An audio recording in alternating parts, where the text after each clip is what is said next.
Hi, everybody. Stefan Molyneux from Freedom Main Radio. Hope you're doing well. We are going to talk today with the one, the only Ezra Levant. He is a journalist and the founder of The Rebel Media, Canada's largest independent news network.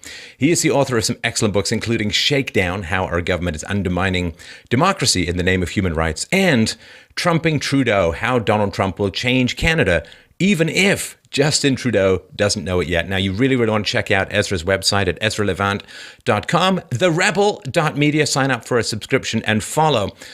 If you're Canadian or care about things Canadian or just want to follow some great tweets, twitter.com/Ezra Levant. We will put the links to all of those below. Ezra, thanks so much for taking the time today. Well, thanks very much for having me. I've enjoyed watching your show for a long time. It's fun to be on it. Thanks. So last night, in preparation for this interview, and it was in the wee hours, the dark night of the soul, it could be called, that I finished your book on trumping Trudeau. Now, I felt that this last election in Canada, that Trudeau was kind of a foregone conclusion. You know, the slippery slope Princerella, who was going to win his way into the hearts and minds of, I guess, largely middle-aged Canadian females and other groups as well. So I didn't pay too much attention to it and didn't know much about him. But man, oh man, it does not seem like he exactly came out of central casting for the head of a G7 country. I mean, I wonder if you could tell people a little bit about Justin Trudeau, where he came from, and how he possibly has the gall to be in charge. Sure. Well, I mean, he's the son of Pierre Trudeau, of course, who was a long-serving Prime Minister of Canada from 68 to 84, really, with a short break. Pierre Trudeau transformed Canada in a lot of ways that I think were bad. He tilted us towards the Soviet Union and away from the free democracies. He demilitarized Canada during the Cold War, which Pierre Trudeau brought in the beginnings of cultural Marxism. Brought in bilingualism, whether it's the metric system or multiculturalism, which was formalized by Brian Mulroney, but he brought in a lot of things that I think changed the nature of Canada from being a British Commonwealth country, proud of that tradition, and a proud French quarter. I think he changed us into a socialist experiment that didn't work economically and started to fray socially. So that's Pierre Trudeau. And he was a Marxist. You point out in your book, Pierre Trudeau was a Marxist in his college days, fairly formalized and fairly dedicated to that cause. And that, of course, has that whole internationalism, skepticism of any kind of national pride, particularly sort of white Western European pride and so on. So that was kind of a whack to the foundations of the country as it stood. Well, and right now that seems like just an abstract indulgence. But remember, in the Cold War, these were dangerous days, and these were not elective military adventures. This was standing against the Soviets and the Chinese and the Cubans. I mean, whatever you think of those things today, they're almost quaint and nostalgic. Back then, they were horrific, and Pierre Trudeau Sr. sided with the Russians, with Castro, with China. But let me say this to Pierre Trudeau's credit. Although he was so wrong, he was an intellectual. He was high energy. He was a creator. He was, even in his own way, an entrepreneur. He was a law professor. He was a cabinet minister, a justice minister. He created a magazine. He created a thinkers club. He was wrong in so many things, but the man was an intellectual. Now, his son, Justin Trudeau, was born into that, but lacked his father's work ethic, intellectual curiosity, or purpose. And Pierre Trudeau's own father was a very wealthy entrepreneur, set up a trust fund. So Pierre Trudeau himself never had to work a day in his life. He did, because he was a missionary. He was, in fact, taught by Jesuits. He was a Marxist missionary. Justin Trudeau was the second generation in his family to not have to work, and so he didn't. And so he dabbled. He dabbled in school. He dabbled as a substitute teacher. He dabbled as a snowboard instructor. He dabbled in environmental science till that got boring. He went backpacking, in his own words, to 90 countries. I can't even name 90 countries. He was just basically traveling the world as a tourist and a playboy, spending daddy's money, living off daddy's name, until one day in his late 30s he said, geez, well, I guess I should get a job. I don't really know much of anything, but why don't I start as prime minister of the country? And short years later, that came true. Well, it's such a strange journey. It's not wildly unpredictable, but from like random trustafarian to leader of a G7 country in a few short years, trading in on name and looks and all that kind of stuff. It is really astonishing. And you're right about Trudeau, because his father, Trudeau père, because the man had astonishing amounts of charisma. I mean, he looked like, I don't know, some ferret who ran into a plate glass window too quickly, and he didn't have any particular physical charisma, but his emotional energy, his intellectual energy, and his intellect was first rate. I think not necessarily turned towards the sunlight of goodness, but he had that kind of intellect. And he also had a profoundly great oratory, great speaking ability. Particularly his off-the-cuff remarks were scintillating. And having gritted my teeth and sat down to watch Justin Trudeau's speeches, especially his off-the-cuff stuff, it's a little bit like Obama in that he's fairly silver-tongued. Well, Obama is better at that. Fairly silver-tongued when he's got a teleprompter. But off-the-cuff, there's just not that same polish. Well, in fact, I think the best way to look at Justin Trudeau is he last paid true attention to politics when he was a child at Pierre Trudeau's feet. So when he was a boy sitting around the table with his dad and the cabinet ministers and high public office holders of the day, if you listen carefully to the only things that Trudeau speaks impromptu about, it's like you're listening to a child's memory.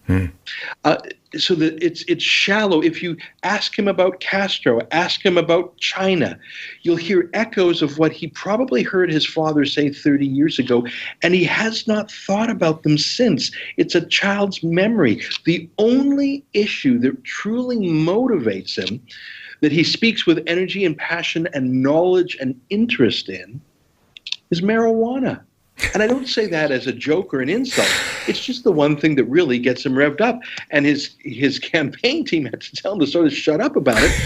He even talked about how he used marijuana since becoming an MP. And you would think a curious journalist might say, who is your dealer? Who did you smoke it with? Did you smoke it on Parliament Hill? How do you feel about breaking the law? I mean, there's so many questions. Did you ever vote while stoned? And I just wanted to point out, while we're talking about this topic, we had to put this actual interview off to make sure that we recorded it on April the 20th, because without the 420 reference, we simply can't tie all of these disparate pieces together. So, you tweeted about that. Like, wouldn't you ask these kinds of questions? He'd admitted to illegal drug use while having some pretty important information and pretty important decisions to make. But of course, if you shovel enough money at the CBC, it turns out that the echo effect of the honeymoon period tends to stretch out ad infinitum. Listen, there are arguments for decriminalization or legalizing marijuana. I'm skeptical of them. But you would think just the chief law writer of the land, whether or not you agree with marijuana laws or not, they are on the books. Just for him to so cavalierly talk about smoking marijuana as the chief lawmaker, was there no curiosity in the entire media political industrial complex? There's just no natural curiosity or follow-up. You're not curious how that went. Who else was there? Was it with his staff? Was it in a parliamentary building? Where did the money come from? I mean, a lot of political leaders don't even hold their own wallets. Right. There is this funny thing. You point this out in the book, and I want to dive into this a little bit further, because to me, it's something that I did not appreciate as much when I was younger.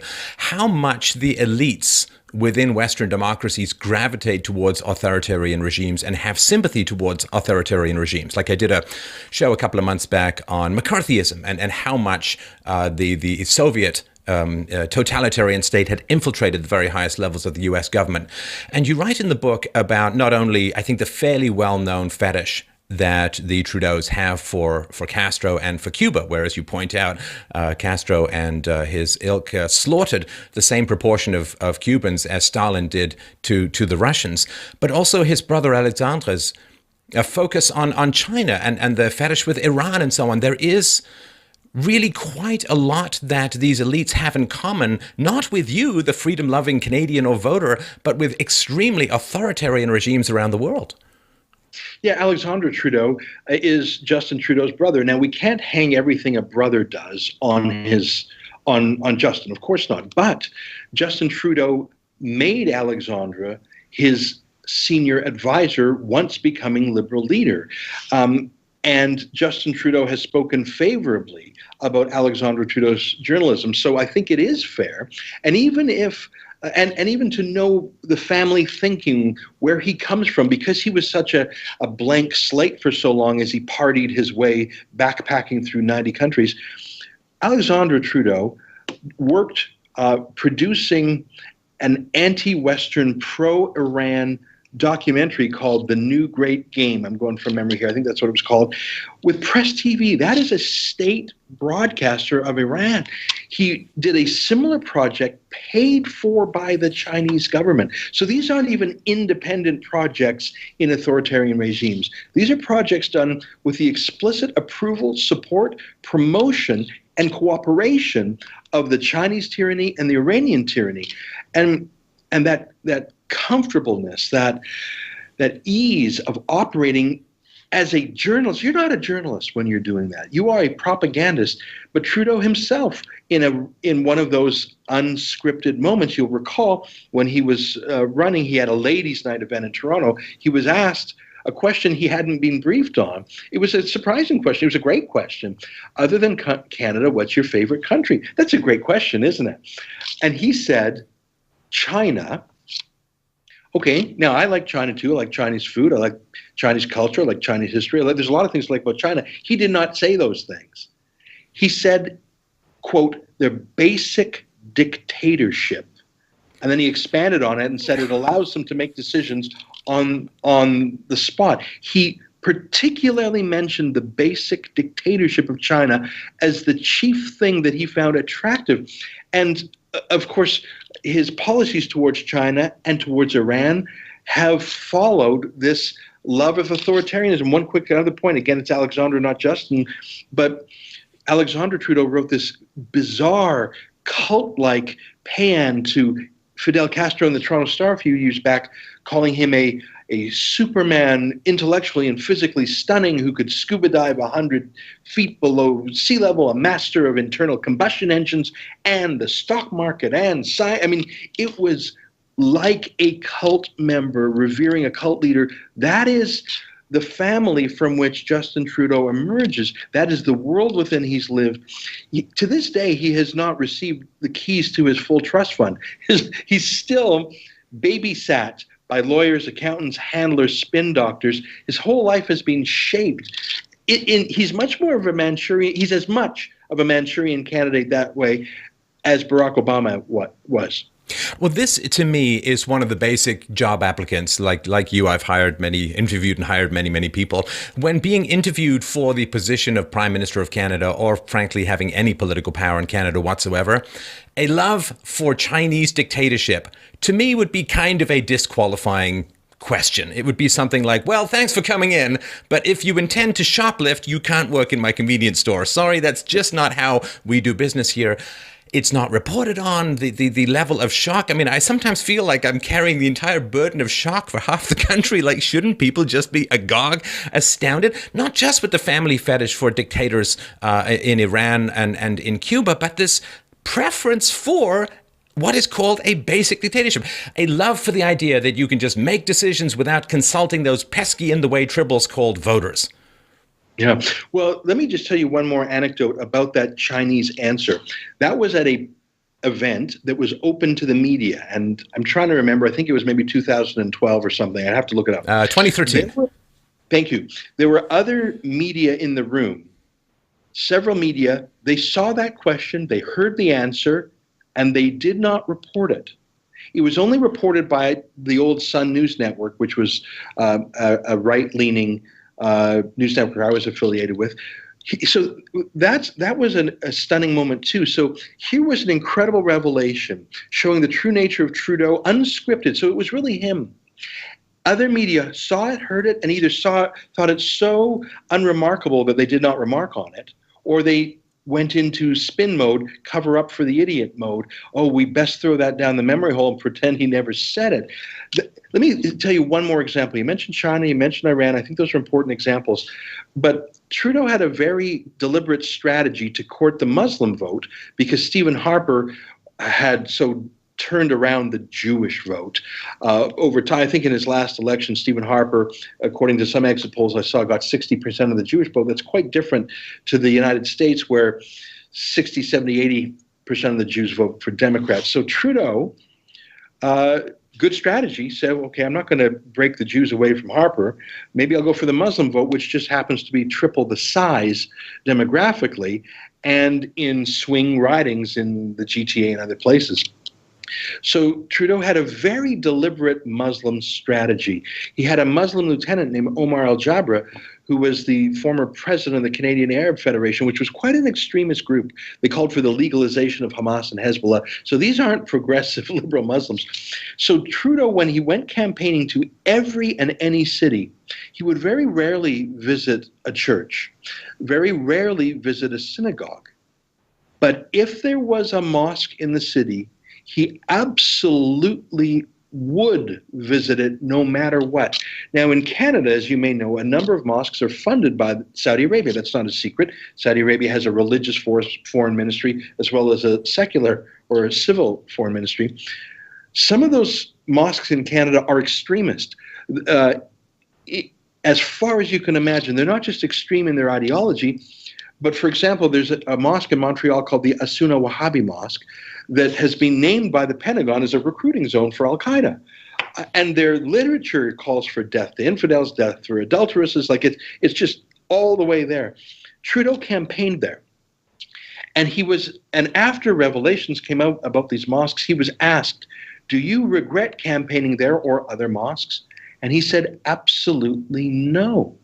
So just the same way as he brazenly embraces authoritarian China and his family does propaganda for the Islamic Republic of Iran, in Canada, there is no mosque and no Muslim group too extremist for him. And his very first policy move after becoming prime minister, he wasn't even sworn in yet as prime minister. He was what we call prime minister designate, what in the States they call president-elect. When Barack Obama gave him a short, quick courtesy call, just hello, congratulations, it was not a policy call, it was a courtesy call, Trudeau couldn't hold himself back. He blurted it out. He's withdrawing the CF-18s from the fight against the Islamic State. He is repealing the law that says dual citizens convicted of terrorism can have their citizenship stripped. Every single thing you look at seems to be not just neutral in the war against Islamic terror, but on the other side. This bit about not stripping dual citizen Canadians, Canadians hyphen or slash whatever else they are, that he's not going to strip them of citizenship, but rather allow them to retain citizenship if they're convicted of terrorism. Not just, well, there's rumors and so on, convicted beyond a reasonable doubt of terrorist activities to retain citizenship when they're already dual citizens is, to me, quite an astonishing perspective to have. Surely, at the very least, it should be debatable, but it doesn't seem to be coming up in the Canadian media, which seems rather slavishly dedicated to the tousled one. Well, there's two things going on here. There's a push and a pull. On the one side, it shows too much deference to radical Islam, so much so that even a convicted terrorist he thinks ought to have citizenship. So there's that. But there's also his devaluation of what it means to be a citizen of Canada, devaluing the requirements we have, whether it's our citizenship guide, whether it's language or employment skills, whether it's the length of years you have to be a resident before you're granted citizenship. All of these things devalue our nationhood and our citizenship and our sovereignty. And in my book, I have a whole chapter called What Would Soros Do? George Soros, who's the essential globalist, whose own website brags about spending billions of dollars to promote a globalist agenda, has taken Justin Trudeau as a protege. Soros has had setbacks in the United States. In Brexit, he may see more in France and Germany and elsewhere, Hungary rather. But Canada has been his retreat.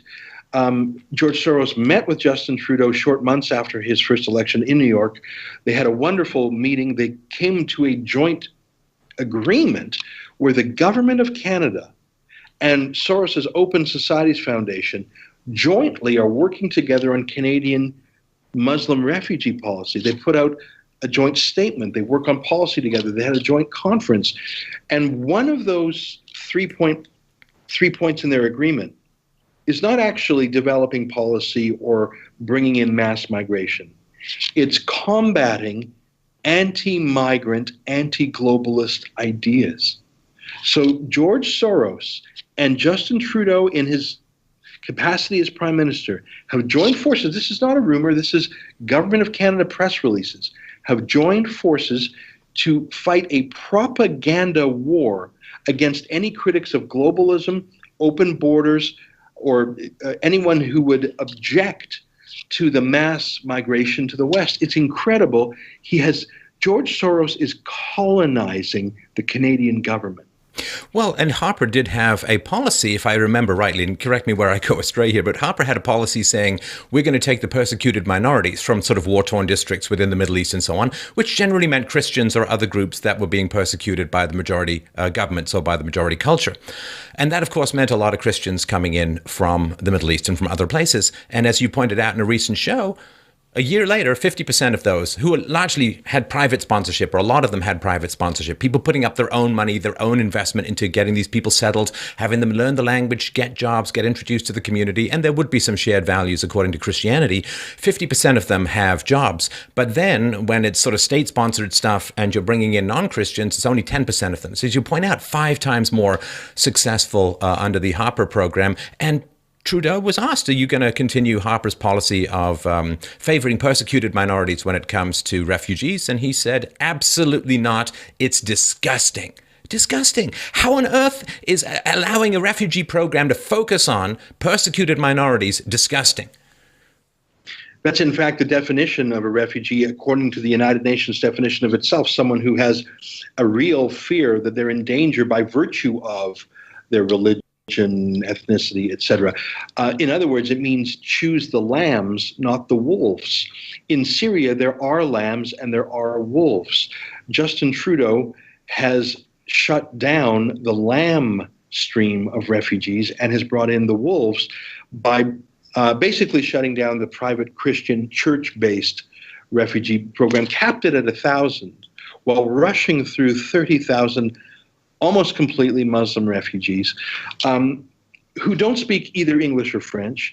Many of them don't have more than grade 4 education. How are you going to succeed? How are you going to succeed? How are you going to make friends? You don't even know how to drive. I mean, why are you bringing them here? At least when they're in the region, in Turkey, in Jordan, in Lebanon, at least they have the language, they have the culture, they have the food, they have the climate, they're near, their infrastructure, their cultural infrastructure. Why would you actually do that to them? And let me throw one more fact at you, and I know this is getting off topic a little bit, but if you look at who those first 30,000 odd migrants were, almost zero were taken from a refugee camp. The vast, vast majority were already resettled in the region, in Jordan, Turkey, or Beirut, which is actually quite a pretty city from what I can tell. They were in apartments, some of them had jobs, they were already integrated, but to get those stats up, to get the artificial quota done, Trudeau ripped out these Muslim Syrian migrants from Turkey, Jordan, and Lebanon and pulled them to Canada just for photo ops. They actually did not need saving. If you're in Jordan, you don't need saving. If you're in Beirut, it's actually a fairly pleasant city, parts of it at least. But he brought them to Canada as part of his Muslim outreach, as part of his voter dilution, as a symbol. It was actually... it was appalling. And you've got to sort between the lambs and the wolves. He's positively pro-wolf and anti-lamb. This is something that I have talked about on the show for quite a long time, and it's incredibly frustrating because, of course, there are people caught in a war-torn region. A lot of the migrants are just economic opportunists looking to get free handouts in the welfare state in Europe. But there are, of course, people who are fleeing war and persecution, fleeing ISIS, fleeing beheadings, fleeing all the god-awful stuff that's going on over there. if you want to help these people and you're doing it rationally rather than virtue signaling photo op vanity projects, then what you want to do is resettle them in the region. You could help 12 people by resettling them in the region for the same price as getting one person to resettle in the West. And of course, refugees are supposed to be temporary until the situation in Syria or other places is stabilized, which may happen. It certainly seems to be heading that way in some ways. So to me, it's really frustrating because all you have to do is think about it. If you had to be resettled as a Canadian, would you rather be resettled in America or Saudi Arabia? Where would you be more likely to succeed? So bringing people over here makes it much tougher for them to go back. And it also doesn't give them the opportunity to succeed in a local environment. And we can see that in these statistics of people coming over who are Muslims or non-Christians, only 10% working a year later. That is not a sustainable model. Let me be clear that if you are displaced because of a war, that does not make you a UN refugee by their own standard. I have a refugee lawyer friend who had a client whose husband was killed in the street in Lebanon. And she applied to be a refugee here in Canada. This was years ago, and she was turned down because the refugee board said, "We're sorry that this happened to you, but you are not being persecuted because of your race or religion or ethnicity. You just happen to be in a civil war, and we're very sorry, but that is not the definition of a refugee." So just simply vast population transfers, that is not that may be something. That may be population replacement, that may be liberal voter recruitment, that may be massive virtue signaling, that may be democratic destabilization by some sort of Soros plan. I don't know what it is, but it is not the legal definition of refugees. But let me tell you a solution that Australia has done that I find very interesting. Australia had a lot of boat people coming to Australia from Asia. Who wouldn't want to go to this beautiful, happy country, so wealthy? And some of them were real. Some of them were real refugees. Many of them were just economic migrants paying smugglers. Australia brought in a plan that I thought was very bright, and both, left and right in Australia, there's sort of a consensus here from what I can tell. If you come to Australia, you're intercepted and you're taken to an island, one's called Christmas Island, so you're not allowed to go to Sydney and just melt into the population. You're held, you're given health, and you're checked out, your documents are checked out. If you're legit, if you're a legitimate UN definition refugee, okay, Australians will help you, but they will send you to a nearby island that is perfectly safe, and you can live there, like Nauru, a very small island. Australia pays them thousands of dollars per refugee to take these refugees. And so Australia is saving someone from persecution. They're having a happy life, but they just don't get to choose what bedroom they can sleep in. It's like if a homeless man comes to your house. You can check them out. Are you really homeless? Are you really hungry? Are you for real? If you're not, get out of here. Scram, you faker. Oh, you're for real? Okay. Well, you can stay in the guest bedroom. You're not staying in the master bedroom. Australia is big-hearted. It says, we will actually help you and save you from certain death, but you're going to live in Nauru. And if you don't like that, well, you can go back to the country you came from. That's a great solution. Just because someone walks into Canada and says, I'm here, doesn't mean we have to take him. Same with the States. Right. Well, it's funny, at a personal level, Ezra, I mean, I have spent not as much now after recognizing the difficulty of it, but when I was younger, I would spend some time, really trying to help people get their lives turned around, help people get jobs, help people. I've done it through my show as well, help people get to safety, get into therapy, what it is. It's really, really hard to help people. It's really complicated to help people because you want to give them the right values, you want to give them material support, but at the same time, you don't want to enable dependence. And, it's really complicated.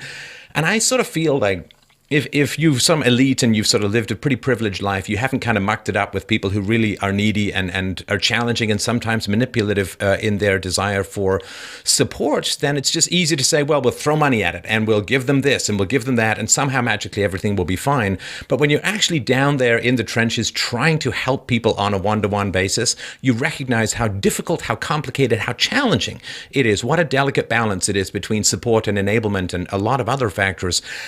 And I think that most people who haven't done that just think, oh, there's going to be a government program and there's going to be money fired at things and just everything's going to be fine. I almost know people who haven't actually tried to help any particular individuals with their own time and investment because they have that perspective. Well, yeah, and that's why these private refugee sponsorships are so valuable, not just because it's private money, because you have 10, 20, 30 people in a church who now have a personal investment in this family. They're going to try and make that family work. Oh, why is your kid running with a gang? Why aren't you looking for a job, Dad? Hey, Mom, you're going to meet the local ladies and you're not going to wear a niqab and you're not, so you have the personal investment, people who care. But you know what? Faith Goldie of The Rebel did some investigations in some of these schools in Halifax, in Fredericton, in Atlantic, Canada, where these Syrian migrant men are dumped. And I say men because men as old as 21, 22 are being dumped into high schools with Canadian girls. You dump a 21-year-old Muslim man with a beard, full beard, in high school with a bunch of Canadian girls who dress like Canadian girls and not wearing burqas. What do you think is going to happen? Sexual groping, gender apartheid type treatment, disrespect to teachers, violence, punching other, just incredible violence, choking girls with a chain, punching girls, hitting girls who either are too slutty for their Sharia style or not consenting, not submissive enough. It's a terrible thing that's going on there. Some of these schools have 10, 20, 30 kids just dumped on them. They have no language skills. They have no resources. And the real victims are the families whose kids are in there with them. And here's my point. The moment those kids are dumped in Justin Trudeau's kids' schools, the private fancy schools, then I'll believe that they truly support this mass migration of culturally unfit migrants, because they live behind gated communities. They have high security, often provided by the state, obviously, if they're politicians. They send their kids to fancy schools. There are no Syrian 21-year-old men bullying and sexually harassing girls in Justin Trudeau's kids' schools or in the other schools of the elite that make these decisions. If you look at where Muslim migrants to the United States go, they don't go to the high-value postal zip codes in Washington, D.C. or New York City. They're dumped in blue-collar or red state areas. So the people making these decisions are very far removed from the consequences of them. Yeah, to me, there's almost a direct line up the XYZ axis, which is support for radical multiculturalism is directly proportional to one surrounding oneself with all white people. That just seems to be one of these tragedies of the modern world. Now, let's talk about the helicopter dump of money that greeted Justin Trudeau's entrance to power. I've always been suspicious of the left for a number of reasons. They don't like to engage that much in open verbal combat and debate. They tend to want to just bring in, say, third worlders or other cultures that will reliably vote for the left rather than take their case to the people. And last but not least, they really, really like to turn on the fire hose of cash when achieving office. And of course, if you've got really great arguments, if you're a really attractive guy, you don't need to pay women to go out with you. I mean, the fact that you want to pay women means that you think you're kind of like the ass end of a troll. So you've got a quote in here, which I just got to read, which is, I'm sure this is not all it is, but you say, and being a good liberal, Trudeau knows that the best way to campaign is to promise cash. In his first 100 days as Prime Minister, Trudeau gave away $4.3 billion. No, that's not the end of it. $4.3 billion, you say, in foreign aid. $13 million for Vietnamese farmers, $15 million for job training in Africa, $14 million for infrastructure in Indonesia, and a whopping $2.65 billion for global warming projects in the third world. And it just doesn't stop. While Alberta's oil industry wrestles with massive unemployment, Trudeau pledged $200 million in aid to the OPEC nation of Iraq. What an astonishing confession of intellectual impotence to need to fire that much cash to get support.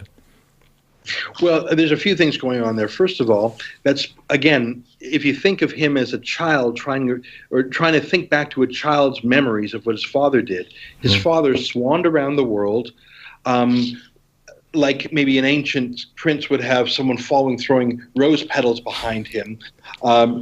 Trudeau Jr.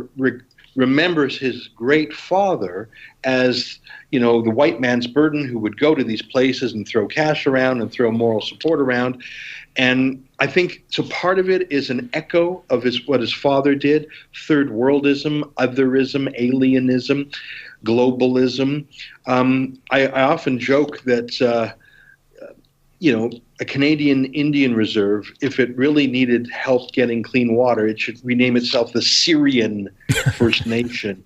Or I think Fort McMurray should call it, if only he cared enough about people in Canada who needed that help. But it's also part of a campaign to ingratiate himself with third world nothings, because he wants he's always jetting down to the UN. Justin Trudeau is always jetting down to the UN, whether it's meeting Soros there or the UN Secretary General or launching some feminist initiative there. What a joke. He's trying to ingratiate himself. He wants Canada to have a seat on the Security Council, which is a vote. There's the permanent members of the Security Council, but there's those who rotate through. He so desperately craves that because, I followed Justin Trudeau a fair bit before he became an MP, and although he's extremely wealthy, inherited millions, he's a bit of a penny pincher and a miser in his own way. He did the speaking circuit. We actually had the same speaking agent, if you can believe it, and Trudeau would charge about 20 grand a speech, which is not bad money for Canada. I know that's not US size bucks, but almost all his speeches were either to students or teachers. Yeah. We wouldn't get a lot of speaking groups with aggressive Q&As. He would go around saying all these cliches, and he would get the simple applause of a junior high school student or a junior high school teacher who was probably daydreaming about how dreamy Pierre Trudeau was, and isn't Justin dreamy too, and how he would have his shirt unbuttoned. There's something about speaking in banal cliches to uncritical audiences. Trudeau did that before he was an MP in his speaking circuit. He does that a lot of campaign events, and that's what going to the third world and dumping millions or billions of dollars is. Easy applause, no tough questions, you're on the side of the angels. It's pretty gross. And it wouldn't just, Obama did a bit of that too. I think Obama was more ideological about it. I think Obama truly was a third worldist. I think Obama had a lot of hangovers from his father's anti-colonial Marxism. I think Trudeau's coming from it as a virtue signaling, take up the white man's burden just like my dad did. I think it's a lot more a reflection of Trudeau's own white liberalism than it was of Obama's anti-American counterculture. But both of them, it manifested itself. It looked the same on the outside, people who prefer foreign countries to their own. Well, and this comes, I think, to one of the core issues that troubles me in your book and about Trudeau as a whole. So this is a quote, Trudeau talking to the Times regarding Canada. He says, "There is no core identity, no mainstream in Canada. There are shared values, openness, respect, compassion, willingness to work hard." Yeah, right. To be there for each other, to search for equality and justice. Those qualities are what make us the first post-national state. Now, I've been trained in philosophy and all of that. So post-national state is, hey, look, I invented a square circle. Aren't I cool? The post-national state is a contradiction in terms. But maybe this is relative to what you were talking about with his speeches, these banal cliches. It's like you could open up any Hallmark card and get the same set of adjectives. One thing I really liked about Canada, I came over from England with my family when I was 11. And we grew up poor, so, had a certain respect for that kind of hardworking ethic. Canadians are very sensible in many ways because it's a harsh climate, it's a harsh winter, not a lot of room for mistakes, a lot of common sense, a lot of foundational sensibility in Canada. And so these kind of openness, respect, compassion, no, these are just adjectives. How about things like, property rights, separation of church and state, freedom of speech, intolerance towards intolerance, which is a lot more difficult to achieve, but a lot more virtuous than just thinking some group hug is going to make all the shivs in the world drop to the floor. So this empty-headed just peel off and get a whole bunch of positive adjectives and I'm going to call myself a statesman. Oh, yeah. Yeah, and some of those are personality traits. They're not really, they're like individual personality traits. I would put it to you that many of those banal adjectives Most countries in the world, or at least most Western countries in the world, would say they're that. But Canada has a 400-year history, longer if you include Aboriginal history. We have a shared story of battle, of settling this harsh climate, of courrier de bois, of the railway, of fighting in the British Empire along with the mother country in Boer War, World War I and II, even there in Korea, and even there were Canadians who actually volunteered in Vietnam. There's a real story there. And post-national, I mean, you know the root of the word national. It comes from where you're born, like native. Where Canada, there is something to being born here. We're not just a hotel. It's not just a geographical place on a map. And the strange thing about Trudeau is sometimes he flips around on that and he says Canadian values like the Charter of Rights. And if you look at the Charter of Rights, there's some of those things you listed: freedom of speech. There's actually not so much separation of church and state. In fact, the church is hardwired into our Constitution in a way that it is not in the American Constitution. The church has a lot of historical rights in Canada. Part of that comes from the French history, and Trudeau should know that. We actually don't have that much separation of church and state. We certainly do have separation of synagogue and state and mosque and state, which he doesn't quite get. But you're right, the idea that we're done as a country, that we're nothing as a country, it's part of his devaluation of our citizenship, his refusal to assert our borders. The craziest thing in the world right now is how any one in the United States who either has a criminal record and is worried about being deported for that, or is a bogus refugee is being worried about deported for that, is just simply walking across the border into Canada, and our border is not being enforced. In fact, I see these horrendous images of our RCMP literally carrying luggage as if they are bellhops, as if young men and women grow up and say, I want to become an RCMP officer, I want to be a Mountie, so I can be the luggage boy for illegal immigrants walking from the United States who so clearly are not refugees, because the United States, by definition, cannot be a refugee to Canada and vice versa. We have a treaty to that effect. But we see stories of people flying to the United States specifically to come through this. We are the world's dope, the world's mark. I mean, the United States just replaced the dopiest president with the toughest president, but we have a new guy who's willing to be conned, or at least I mean, it's so frustrating. I believe that those politics of identity, of nationalism, and of respect for citizenship and borders, I think that those are a sleeper issue in Canada. And I think that whatever goodwill there was for real refugees from Syria, and as I say, most of them weren't real, when you see images of young men simply walking across from New York State into Quebec, walking across from Minnesota or North Dakota into Manitoba and saying, I'm a refugee, that will burn up even most liberals' goodwill, because they'll say, you know what? He's faking it. I'm being taken advantage of. I'm being tricked.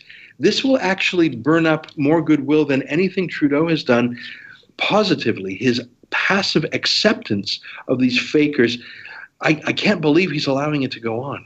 Well, not just allowing it. I mean, according to his tweets, Ezra, he's encouraging it. Come on in. Canada welcomes you no matter what. That is not a policy. That is a dinner party invitation to the planet. And I don't know if Canada's because, you know, peaceful neighbor to the south, nothing really going on to the north, big giant oceans to the east and west. Have we just become so complacent in our ice castle that we forget that there's a world of monsters sometimes out there who will do people harm? Have we completely lost the idea that sometimes defending your culture means that other people are less happy? I mean, we've got this antithetical allergy to any kind of assertiveness, to the point where, I mean, historically, cultures that lose the ability to assert themselves get walked all over. Well, and one of my worries, and you referred to a book I wrote about, I don't know, more than 5 years ago called Shakedown. It was when I was prosecuted by the Alberta Human Rights Commission for 900 days. I was investigated and prosecuted, put through the ringer, because as the publisher of a magazine 11 years ago now, I published several of the cartoons of the Danish newspaper, Jyllands-Posten, of the Muslim prophet Muhammad. And we published them to illustrate a news story about the riots around the world back then.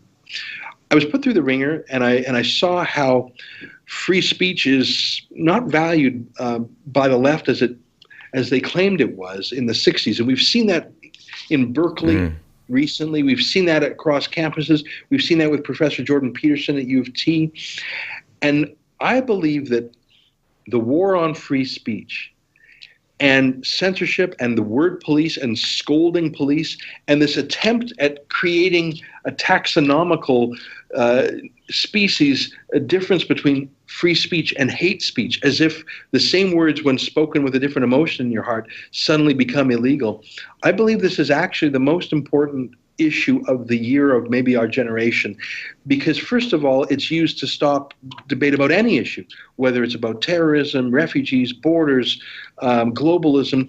If you play the word police game, the thought police game, the censorship game, you stop any dissent. And when you hold the establishment cards, as the left now does, all of a sudden Berkeley doesn't really want free speech because they have the power now. They never really believed in it. They just believed in it as a temporary tactic. I see, though, the philosophical fraying of our understanding of free speech, this false dichotomy between free speech and hate speech, as if we could ban a natural human emotion. But I see it now coming through in legislation, and I see in Canada the passage of the motion M103 to have a whole-of-government approach to eliminate Islamophobia. What does that mean, fear of Islam? How can you pass a law to eliminate fear of any ideology? I see this as a central issue, the censorship of words and ideas and thoughts, and I see it as a central characteristic of the leftist ideology in any country. I see it not so much in politics, I see it in politics, but I see it in corporate titans. I see it in Facebook and Twitter and Google. I see Eric Schmidt, the executive VP of Google, talking about a spell check for hate.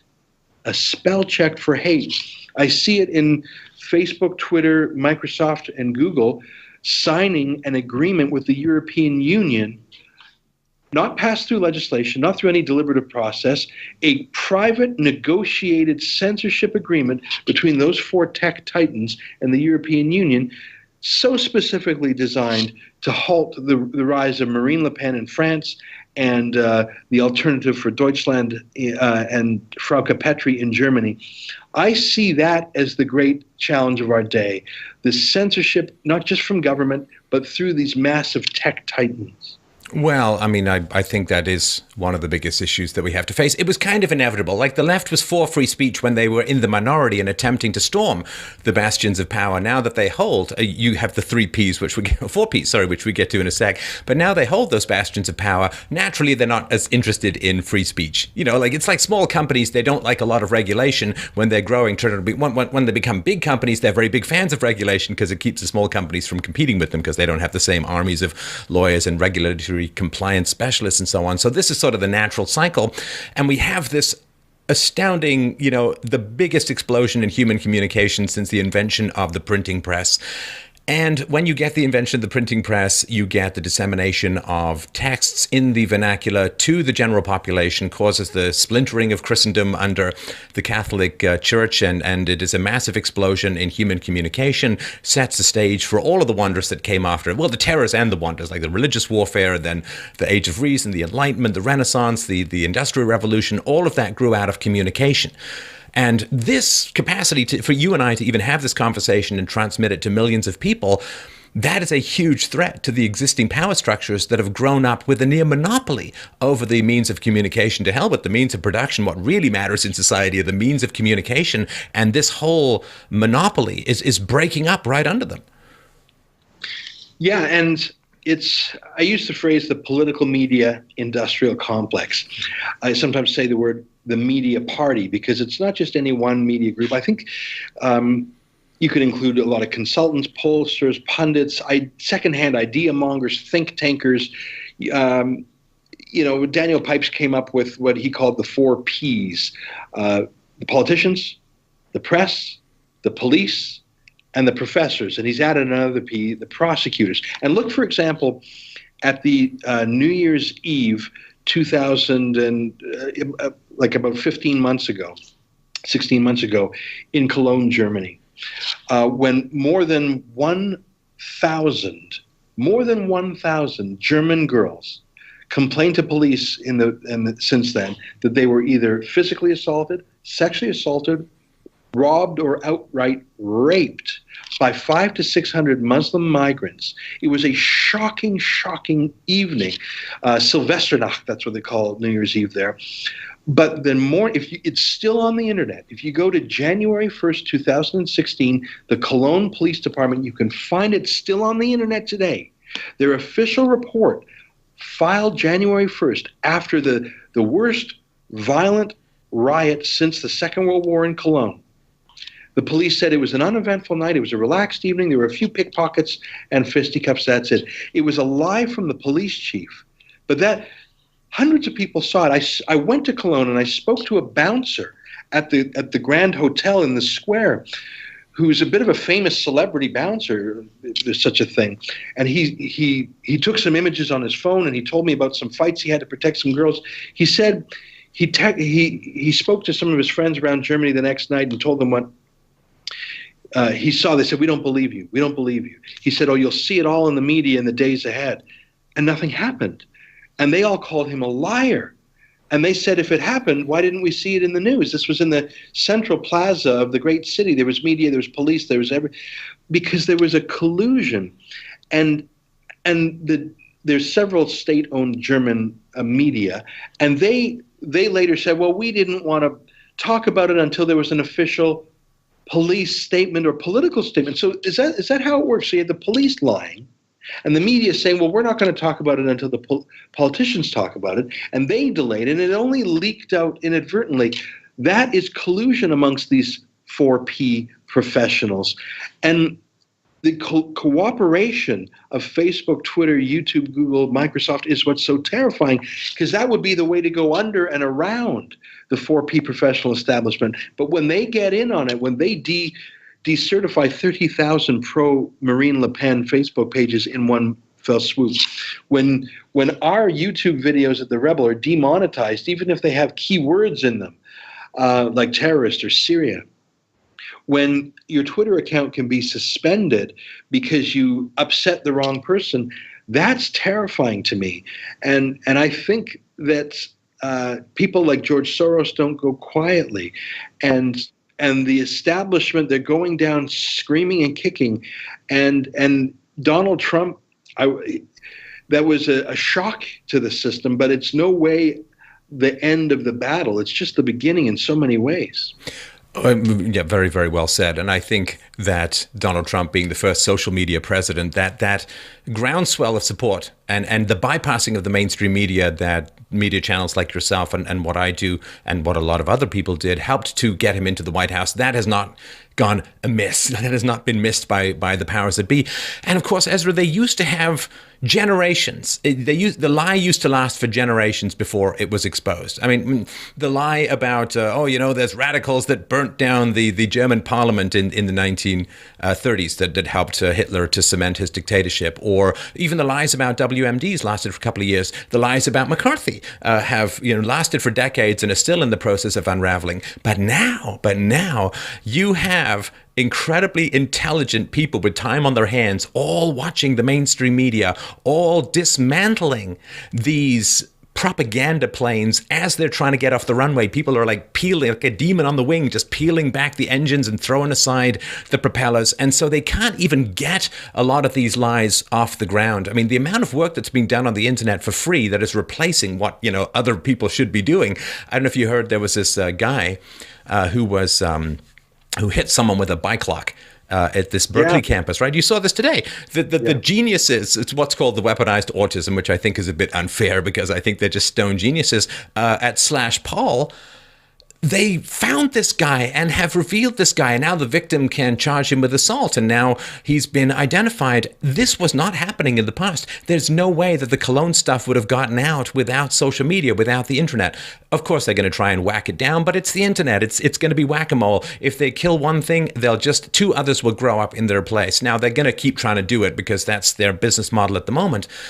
but they can't get away with the same lies. And I think it's fundamentally disorienting that the media now are Pinocchio. Like before, they could just lie with a straight face and maybe a generation or two, some truth would come out, like Walter Duranty covering up for Stalin at the New York Times in the 1930s and praising totalitarian communism. But now the internet has put this nose on the mainstream media. When they tell a lie, boink, out it comes. I mean, this just came down today with these photos of the football team. So this inability to get away with lying is really, really shocking to the powers that be. I don't know how they're going to adjust to it. Of course, they're going to try fake news and they're going to project all of their lying capacities or their lying realities onto everyone else. But we'll just own that term and turn it back on them like we did with fake news. I'm glad you're optimistic. There is some room for optimism. The social media president, not just that he uses it, but that he was propelled that way, that all of Hillary Clinton outspending him she outspent him on the 4 Ps, that's for sure, but it didn't help. So yes, there is reason for optimism, but not everybody follows social media. Twitter is just an obscure thing in the whole grand scheme of things. Most people on Twitter don't even check it once a month. So a lot of people just hear a cliche on the mainstream media, a one-liner. They maybe turn on CNN maybe they see it at an airport. Most people don't even read a newspaper. So I think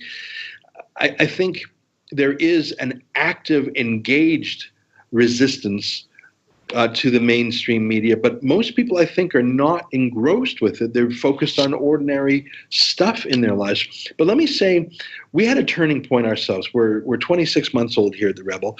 For the first month, people just laughed at us. I mean, we started The Rebel literally in my living room, which we sort of did on purpose to show how low we were. And we got rolling a bit, and we hired a few folks, and we started going. But we were either ridiculed or there was just contempt. But it was a haughtiness, and things started to change about 6 months ago when I started publishing our stats. And we started a company. I felt, maybe that's secret or private. There's really not a lot of private stats on the internet. You could go to a website like Social Blade that tabulates how many views each channel gets. So I thought, well, what the heck? I'm just going to start posting our Google Analytics and our YouTube Analytics on Twitter for the whole world to see. And I don't care if that's being too disclosure oriented. I don't care. And I think our critics said, who hated us and scorned us or ignored us, realized we were the same people we were before I started doing that. But here's what changed. The fancy folks, the folks who are part of the 4 Ps, realized that they were not who they said they were. They were not the dominant mainstream view. They were the cranks. They were the extremists. And the views that they hated and had such contempt for, but comforted themselves by saying to themselves, that's just such an obscure point of view. Look at the Sun News Network. It failed. Surely that's proof those ideas don't have purchase. Look at Donald Trump's win shocked them because it made them think, well, maybe I don't understand the world I live in. And when we're in around 20 million views a month or whatever it is between YouTube and our website, I haven't checked recently, it's between 15 and 25 million views a month. Maclean's.ca, which is like the Time magazine of Canada, they had, according to their ad kit, 3.5 million views a month. National Post, 13.5 million views a month. So we're, 5 times bigger, 6 times bigger than Maclean's, almost twice as big as the National Post. That's when things turned. And the hatred turned to fear and self-doubt, because all these keepers of the official opinion, for the first time, they had to confront the fact that no, they were not the normal ones. They were not the mainstream ones. And ordinary Canadians care about borders and values and separation of mosque and state, and they're not globalists, and they don't believe everything they hear about the global warming apocalypse, and all these things that they just comforted themselves by saying, well, we're the only ones that count, we're the only ones who matter, those extreme views are so obscure. I think there's a terror in the media when they see and your numbers are going up. Your numbers are going up, and the traditional media's numbers are falling off a cliff. So they may not be able to read birth rates in Europe, but they sure as hell can read where the numbers are going with your organization relative to their own.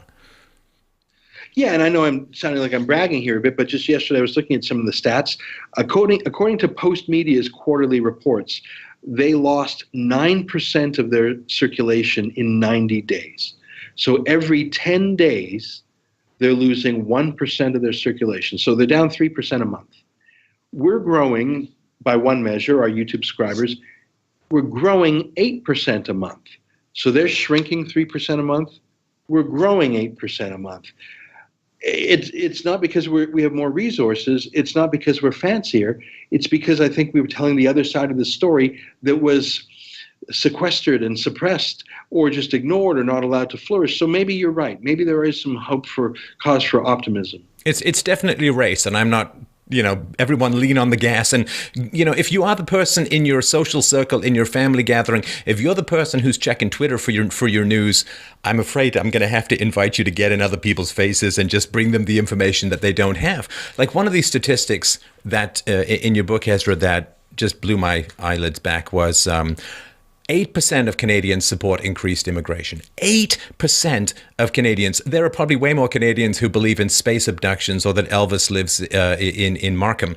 But 8% of Canadians support increased immigration, and yet we're getting more immigration next year. Now, that is such a disconnect that you'd think that the mainstream media would be all over that, but they don't, and they're not, because the Maclean's has gone, to me, steadily leftward to the point where it's barely tolerable, even for research at the moment. But, that iron law that any organization that is not specifically right-leaning will inevitably drift to the left seems to be taking place in the media. We want, as Canadians, to be able to criticize any and all ideas without fear. That's the social marketplace of ideas. And if one group comes along and says, well, you can't criticize our group, we're going to get the law. And it's like, okay, can I be scared of you now? Is that okay? Because, this is interfering with a foundational freedom we've all taken for granted. I could go to do my master's at U of T, and I could criticize the living hell out of communism, and I could criticize the living hell out of socialism. I got a lot of pushback. I got into a lot of debates. It was very exciting, and it was very productive for all people concerned. My ideas got better. Their ideas, which were bad, got disproven 100% of the time.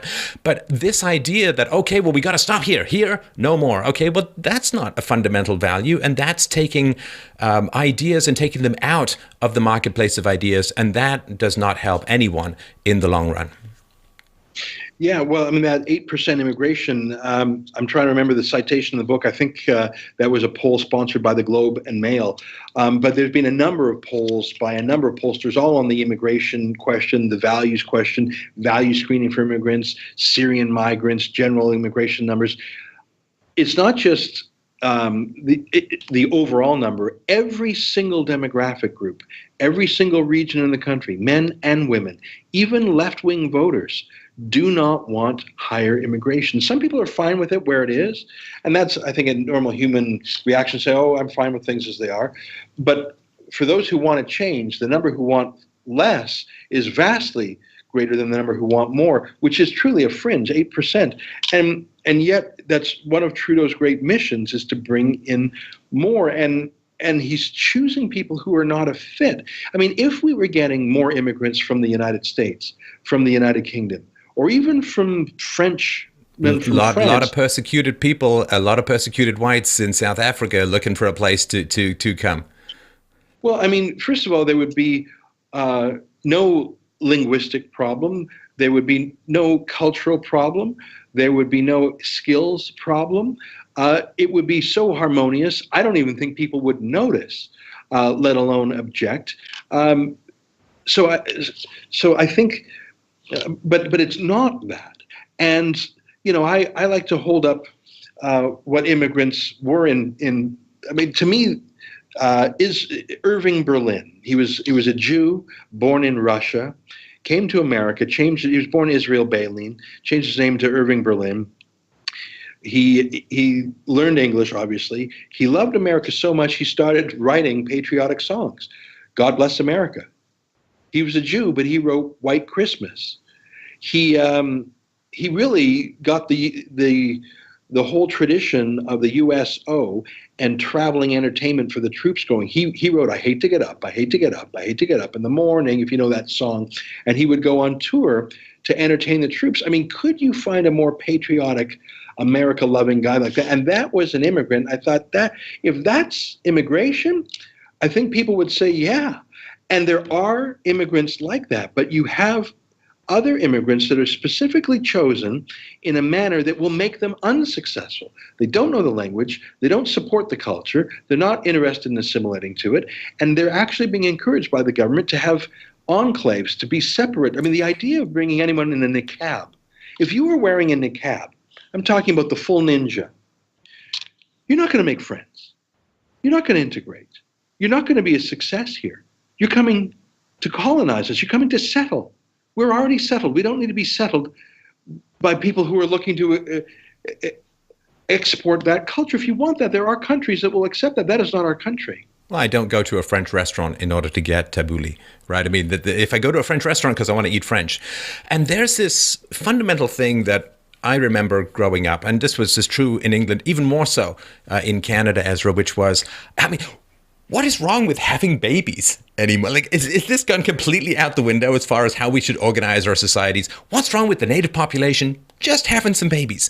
Because this is kind of a weird thing that's happened, and it's happened throughout the Western world where since, you could say Rachel Carson's Silent Spring in the 60s, but there's been this, don't have kids, it's bad for the environment. There's all this wonderful life you can have. You can be child-free, not empty nesters, or you child-free and don't have kids. And that zero population growth was a big thing when I was a kid. And it's really, really bad to use up all the resources in the West. No kids, no kids, no kids. And I think a lot of people listen to that, and you can see the birth rate for a variety of reasons, but the birth rate went down significantly. And then after like a generation and a half of no kids, no kids, no kids, now we're told, oh, sorry, you don't have enough people. You don't have enough people, so now we have to bring in people from the other side of the planet. And it's like, nope, that's not what we were told. We were told that it was really, really bad to have kids because of too much resource usage. Take someone from Syria and bring them to Canada. They're going to use a lot more resources. And I think it's got something to do with the fact that for politicians, if the domestic population has a lot of kids, the politicians have to spend money on those kids and they don't get votes, right? Because the kids can't vote.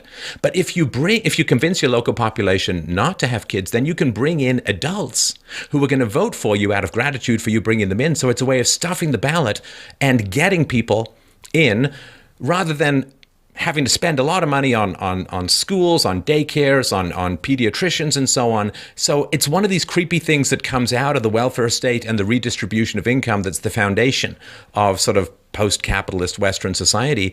There is this weird thing where rather than have a domestic population have more kids, it's somehow clearly to the benefit of politicians to import people from other cultures, which is, I think, not a very good, it's a pretty wild experiment. It's never succeeded before in human history, and I don't know what exactly has changed now. Yeah. I went to Malmo, Sweden, and the city's about 45% Muslim, but it's really cleaved in two. There's a Muslim area that's Rosengard, and then there's the Swedish area. That city will not be re-Swedenified. It won't be. It will be Islamified. And there's no iron law that says it will remain called Malmo, it will remain Christian. Constantinople, once the richest, largest, most Christian city in the world, was conquered, and now it's called Istanbul, and the great Hagia Sophia was turned into a mosque. Egypt was once a mighty Christian country. Now there's 10% of it Coptic Christians. There's no iron law that says a city or even a country must remain Christian. In fact, why would it be if at least Egypt and Constantinople fell fighting? Malmo is running to its demise. Malmo will be renamed and its laws will be changed. And hopefully there will be lessons that we can learn from Rotterdam and from Malmo and from Molenbeek at their expense before it becomes our expense too. I just wanted to thank you so much for your time. It's a really great pleasure. Just to remind people, please check out EzraLevant.com, TheRebel.media, and Twitter.com/Ezra Levant. We'll put the links to those below, along with Ezra's great books. Thank you so much for your time today. I'm sure we'll talk again soon. Well, I look forward to that. Great talking with you, and keep up the great work. Thanks, man. Take care.